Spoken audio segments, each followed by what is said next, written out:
Dallas Braden only played 2 years of high school baseball, lived by himself in a motel in high school, slept in his car throughout college, got drafted in a round that is so low it doesn't even exist anymore twice, gave up on his dream to go pro to join the Marines, but still, somehow, despite not being able to throw a pitch over 90 miles per hour, accomplished one of the most heartwarming and unbelievable feats in baseball history while he was hungover. Scale of 1 to 10, how drunk were you the night before? It was quite drunk. I sat down with Dallas Braden to learn about his inspirational and awe-defying journey where he somehow became an Oakland Athletics icon in a career that only lasted 4 full seasons. He told me why he punched his minor league manager, how he used to cheat with a medicinal product that was illegal in multiple ways, the time he tried to convince a doctor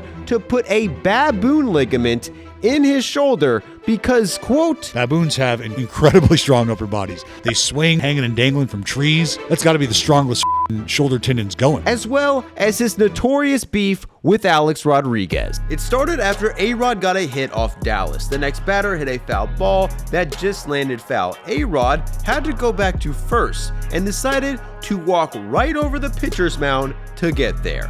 Braden thought this was disrespectful and told A-Rod, "Get the off my mound." Braden continued to stare him down when he was at first, and a few moments later, after a double play ended the inning, he told A-Rod again, "Get the off my mound." He looked like, "What? What'd you say?" And then I said, "You heard me." I said, "Get the off my mound. Stay the off my mound." When asked about it after the game, A-Rod refused to answer because he, quote, didn't want to extend Braden's 15 minutes of fame. When Darryl Strawberry was asked about Dallas Braden and A-Rod, he responded by saying, quote, "The mound, that's a disrespect." That's what I say, Dallas who? And the New York Post called Braden a scrub and described him as, quote, on the way to journeyman status. Yeah, that would have been nice to become a journeyman. That'd have been great. They f***ed that up. Didn't even get to journeyman status. Losers. At the time, Dallas Braden was pretty much completely unknown, but just 2 weeks later, he and his grandmother would get the ultimate revenge on Alex Rodriguez. But before we get to that, a quick word from today's sponsor. Whether you have a clinical mental health issue like depression or anxiety, going through a hard time, or just a human who goes through the everyday stresses of life, therapy can give you the tools to approach your life in a very different way. That's why I'm happy to present today's sponsor, BetterHelp. I consider myself a happy person, but even I struggle with the stresses that come with balancing work and everyday life. I often feel overwhelmed when it feels like there's endless amounts of things begging for my attention every day. So it feels like the more I have to do, the less I do, and that isn't good. If you're anything like me, therapy is an amazing way to dedicate time to yourself, making all the other time you dedicate to other things that much easier. Finding the right therapist can make a huge difference in your life, but it can be hard. Depending on your location, options can be limited, but with BetterHelp's online platform, it's simple. BetterHelp can connect you to a therapist in as little as a few days, and it's easy. Click the link in the description or visit betterhelp.com/baseballdoesn'texist. Just answer a few questions, tell BetterHelp what you need, and they will work to connect you with the right therapist. If it's not the right fit, they can easily get you a new therapist for free without stressing about insurance. Clicking the link not only helps the channel, but also gets you 10% off your first month of BetterHelp. So if you were thinking about finding a therapist or just wondering if therapy could help you, do it right now. And thanks again, BetterHelp, for supporting the channel. Dallas's grandmother had a massive impact on his life and helped raise him in his hometown of Stockton, California, a city that has been ranked the most illiterate city in America. At one point, it had the highest foreclosure rate in America and was ranked by Forbes as the most miserable city in the United States. 2 years in a row. Dallas says there were times he couldn't even order a pizza because delivery drivers were too scared to come to his neighborhood. Since he was 3, he had an obsession with baseball with a belief that he would one day go pro.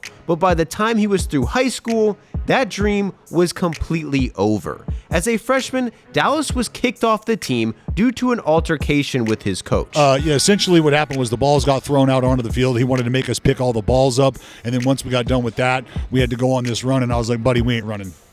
I ain't running. You are high. Like, it's in the morning, it's a weekend practice.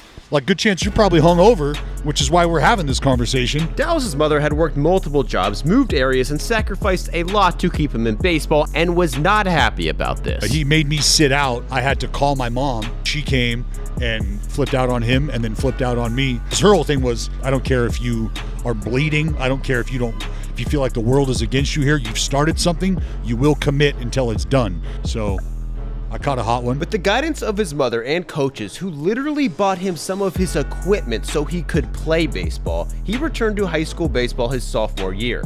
But his junior year, I missed 79 of the first 81 days of school. According to Dallas, he spent more time at the nearby college, Chico State, partying than most freshmen at Chico State spent at Chico State. He was a junior in high school. He also spent time in juvenile hall for fighting. But even while being ineligible to play high school baseball, Dallas was still able to play. I played on a team we were called the Stockton Clash. It was very much like a Bad News Bears type scenario. We were legitimately a team made up of all kids who did not make grades, who were truant, just were not on the right path, but could play ball. And we would kick the shit out of people, and they would be very unhappy about it. This team was completely funded by a coach who created it for kids who were ineligible to play high school baseball, including multiple players who played with ankle monitors because they were on house arrest. Thanks to this team and coach, Dallas was able to travel and play against top tier and even older competition, giving him a chance to develop in a way that would have been impossible due to his ineligibility in high school. It was also a lot of fun. Long story short, our guy stole home. It was a dropped ball.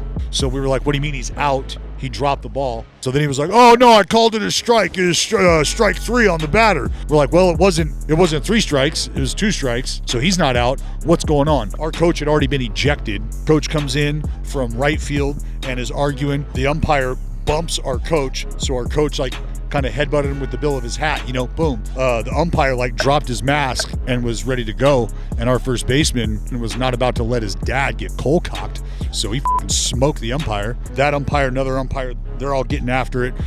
Dust is flying. The umpire's catching a beat down in front of the other team's dugout. You could see the faces of the team that we were playing, right? They're like, oh my God. And this umpire's just getting stomped out.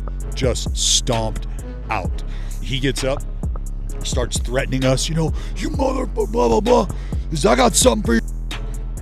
He goes to the car. He's like, I'll be back, and I wouldn't be here when I get back. Somebody followed him in the parking lot. Dude had a loaded gun in his car. So the cops get to the field. They catch him with the loaded gun. Turns out the dude was piss drunk at 8 o'clock in the morning. So he gets hauled off to jail. We don't even go back to the hotels to get our stuff. We leave.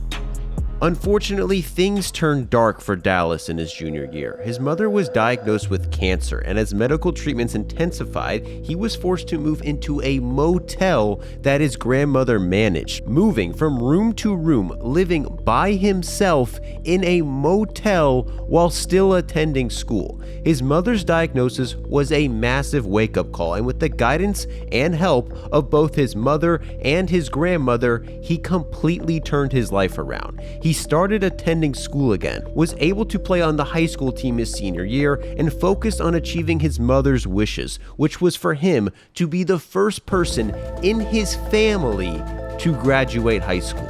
At the time, Dallas had literally zero opportunity to play baseball at the next level. In fact, by the end of his senior year, not even the community college in his own city had interest in him playing for their team. Did you ever talk to a scout? As far as direct conversations, no. Never visited a school? Never. Never got asked to visit a school? Never. Never talked to a college coach? I had one conversation with a coach. He was the home plate umpire for one of our high school games. And he was like, yo, where are you going to school? And I was like, I don't know. That school's an option, bro. We're staring a 1.8 GPA in the face right now. This is Yeah, it's a pipe dream. Coming to terms that his dreams of playing professional baseball were over, Dallas signed up for the Marines, and during the spring of his senior year, his mother tragically lost her battle with cancer and passed away. Dallas was able to achieve her wish of graduating high school and planned on going to boot camp shortly after, but right before he was scheduled to go, the impossible happened. How did you get drafted?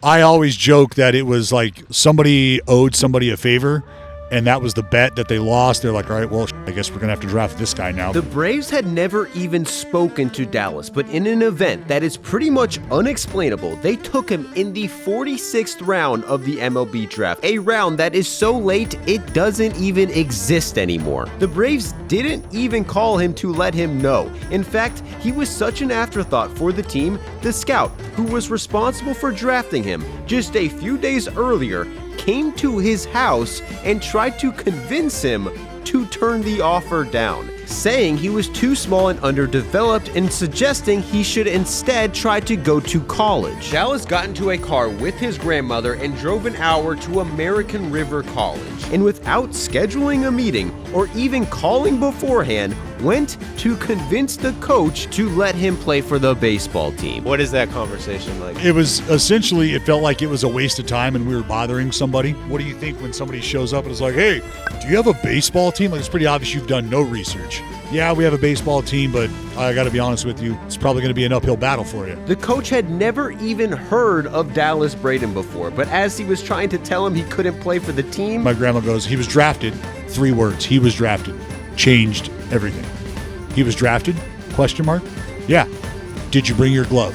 Did you have a backup? Like if they said no, 0. you think you would have gone to another school? Probably not. Nope. Dallas did make the team and enrolled. The school was located 1 hour away from his hometown in Stockton, but he decided to instead move in with family friends in Winters, California, where he shared a room with a 9-year-old while commuting 2 hours to and from school. Dallas chose to live 2 hours from school so he could get out of Stockton and focus solely on making the most out of this opportunity. Due to the 2-hour drive and regular 5 a.m. wait sessions, Dallas would sleep in his car in the school's parking lot 2 to 3 times a week. On a regular day, he would wake up at 5 a.m. to lift weights, go to the cafeteria and steal food because he had no money, go to class, then go practice again, maybe go to class, and then do conditioning on his own, followed by a 2-hour drive back to his room, while also being a full-time student. What did you study in college?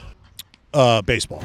For sure majoring in baseball. Like homework and that was just not something, no. Dallas was treating baseball like a full-time job, dedicating his entire life to getting to the next level with 0 backup plan, and it started to work out. He pitched well enough to earn attention from D1 schools and was offered a scholarship to Texas Tech University. However, his grades still weren't the best, so he may have gotten some help from his grandmother. Did your grandma take your test for you to get in? Look, Joe, it takes a village, right? It takes a village is what we know. Allegedly, there's stories going around that she may have aced a math final, landed some D1 eligibility. She was really just kind of setting the example. Here, this is what you would have done if you would have been in my spot taking this test. And I was like, you're absolutely right. That's right. Shout out, Grandma. Dallas went to Texas Tech and worked his way into the starting rotation as well as the lineup in his first season. However, with an ERA of 4.58, Dallas knew he had a long way to go before going pro. Until the Oakland Athletics called him out of nowhere. He was like, hey, it's Blake Davis, scout for the Oakland A's, blah, blah, blah. We're thinking about drafting. And I just legit was like, man. Dallas didn't even think it was real and not only hung up on the scout, when they called him back, he didn't answer. He finally answered the 3rd time and was told by the Athletics they were thinking about drafting him. This was such a surprise he didn't even have an agent. He quickly got one through a friend, and in the 24th round, the A's drafted him. The chances of getting drafted this late and making the majors is so low, this round doesn't even exist anymore. Therefore, the A's only offered Dallas $20,000. His new agent thought he could get more, and after a few days of negotiations, the A's came back to Dallas with a new offer of $15,000. The agent effectively lost him $5,000 just by trying to negotiate. Most players would have just played their final year of college to improve their draft stock, but Dallas was so determined to make the majors, he admittedly probably would have played for free. He accepted the offer and still had to pay the agent 5%. Dallas was most likely an afterthought for the Athletics, but shocked everyone in his first full season when he had more wins than anyone in the entire organization. Won Pitcher of the Year for the organization, yet still somehow wasn't even listed as one of the organization's top 20 prospects. Dallas was so focused on preparation, despite only making around $7,000 a year, paid a friend to travel from minor league stadium to minor league stadium with a camera to get game film on his future opponents. But being a pitcher throwing in the mid-80s, Dallas was aware his chances of going to the majors were a long shot. So after 3 full minor league seasons, when his minor league manager told him he was going to the majors, he legitimately thought he was getting pranked. When he realized it wasn't a prank, he got so pumped, he punched his manager in the chest. Right in the left titty. Just, dude, hey. Dallas went to Baltimore, where he pitched 6 innings, only gave up 3 hits and 1 run, picking up the first win of his major league career. However, that success did not last. Dallas pitched in 19 more games that season and didn't get another win the entire year, all while being sent down to the minors and brought back up to the majors an insane 8 times in one season. During his last demotion, Dallas was so frustrated about being sent down again. Instead of beating the team in Tulsa like he was instructed, he went to New Orleans, where they were going to play the next game he started. When his manager asked him where he was, he said, "Sorry, Trick. I'm taking it easy in the Big Easy. I'll see you when you boys get to New Orleans." He proceeded to get drunk without his team in New Orleans for 3 days. When the team got there, Dallas made a start but was on a 55 pitch limit. He proceeded to throw 45 straight fastballs while telling the batters what pitch he was going to throw. So pissed at the time, Joey, that I was calling the fastball on the mound like an asshole. What are you doing, dude? Like, you need to be beat up for doing stuff like this. That's how pissed off I was. He pitched 5 scoreless innings, took himself out of the game, and proceeded to go insane. Went into the clubhouse, proceeded to drink a bottle of Wild Turkey, turned every shower we had on full blast, full heat, and I'm just sitting in the middle of the shower, piss drunk, screaming, "The f*** am I doing here?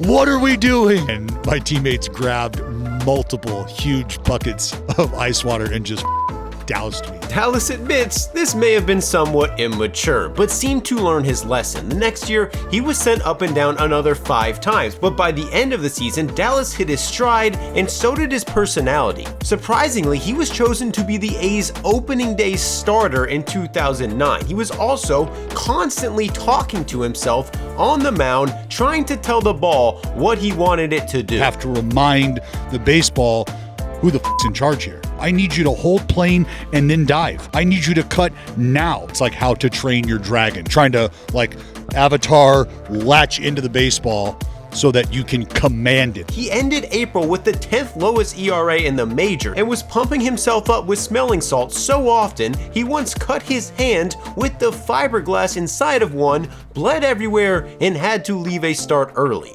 Dallas, who was getting paid a major league salary, still elected to live in his hometown of Stockton, one of the most dangerous cities in America, driving over an hour to and from the stadium every single day just so he could keep the same blue-collar mentality the city was known for. Dallas was so passionate about his city, on days that he pitched, he came up with a promotion that allowed any Stockton resident who showed up to the game free admission.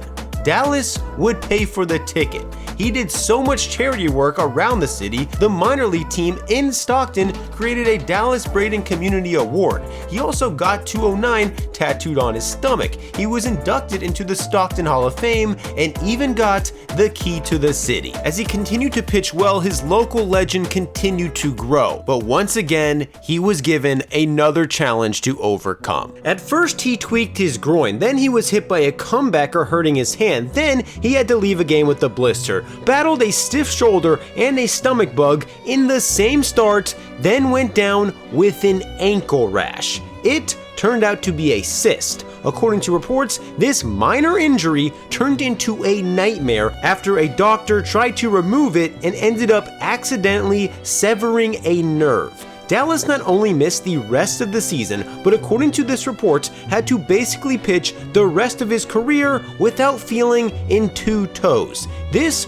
resulted in a lawsuit against the doctor, and when he returned in 2010, the injuries in his ankle and shoulder didn't go away. Dallas had to do an intricate warm-up routine just to play catch, was so sore after he pitched, he couldn't even pick up a baseball for several days. In between starts, he basically just recovered and couldn't even practice. On days he did pitch, he had to take multiple prescription drugs just to limit the pain. And with no options but to pitch through it, Dallas had to get creative to get outs, even if it was borderline illegal. Scrape your bong and roll that ball up, and now you've got that resin ball with you.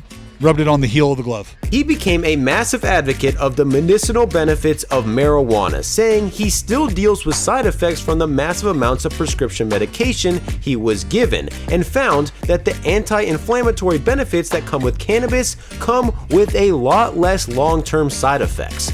But he used it on the field for other reasons. Dallas has come clean about using foreign substances, a common practice amongst pitchers. But one of the ones Dallas used isn't as common. He says he would take weed resin from a bong, bring it to the field, apply it in his glove, and use it as a foreign substance that would give him a better grip throughout the game. Dallas entered 2010 riddled with the lingering effects of injuries. However, it just so happened to be his best year and quickly became his most eventful. He was slowly becoming one of the A's best options on the mound, and with an ERA under 3 through his first 4 starts, he acted like it when he called out Alex Rodriguez for stepping on his mound. This caused a media frenzy, and after the game, he doubled down. But he will know I was out there, and he will know to not do that again, because there will be repercussions if it happens again. Even his own general manager called Dallas to tell him to stop talking about A-Rod. For most fans, this was probably the first time they ever even heard of Dallas Braden, and much of the talk surrounding the incident criticized Dallas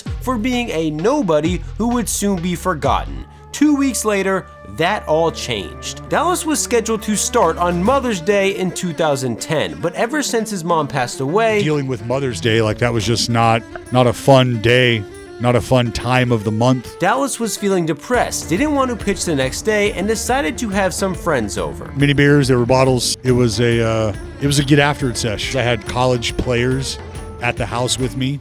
I don't know that there is a worse example to set. You're going to pitch the next day, and you get face with these guys. What are you doing, dude? On a regular start day, Dallas showed up to the park 5 hours before the game. On this day, he accidentally slept in. I didn't leave until like 11 for a 1 o'clock game. Oh, damn. And I'm an hour away from Oakland. He arrived to the stadium an hour before the game started. Our video guy was losing his mind. Bro, where have you been? What have you doing? I had the videos pulled up. I had a lineup in play. Like I had everything. What have you been doing? He immediately had to start warming up for his start and felt terrible. Why is it so hot out here when it's not? It's 72. I'm just sweating my face off. Dude, I don't think I threw a fastball over 90 miles an hour. He didn't throw a fastball over 90 miles per hour. But about 2 hours later, he was in the 9th inning and hadn't allowed a single base runner. His grandmother was so excited she left her seat and literally watched the final inning standing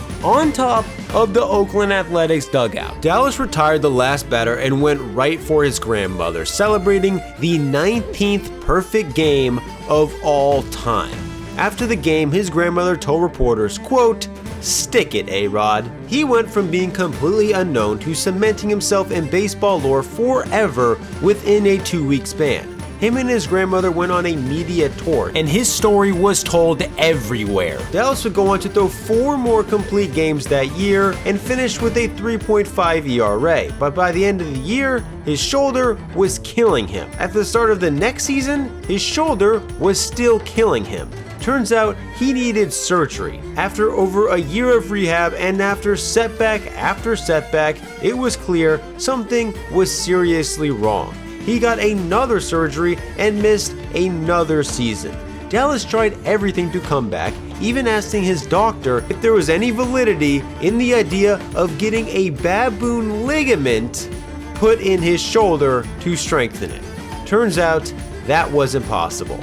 At 30 years old, almost 3 years after he threw his last game, Dallas retired due to injury. Shortly after, he became a broadcaster at ESPN, landed a job with Barstool Sports, and shortly after became the full-time color commentator for the Oakland A's, while also doing a baseball podcast 3 times a week with me, Jerica Robbins, Justin Havens, and the $1 Million producer, Jake, called Baseball is Dead, which you should go listen to right now. Despite the injuries cutting his career short, Dallas says he has no regrets. He gets to work in baseball every day, and that's more than he could have ever dreamed to have.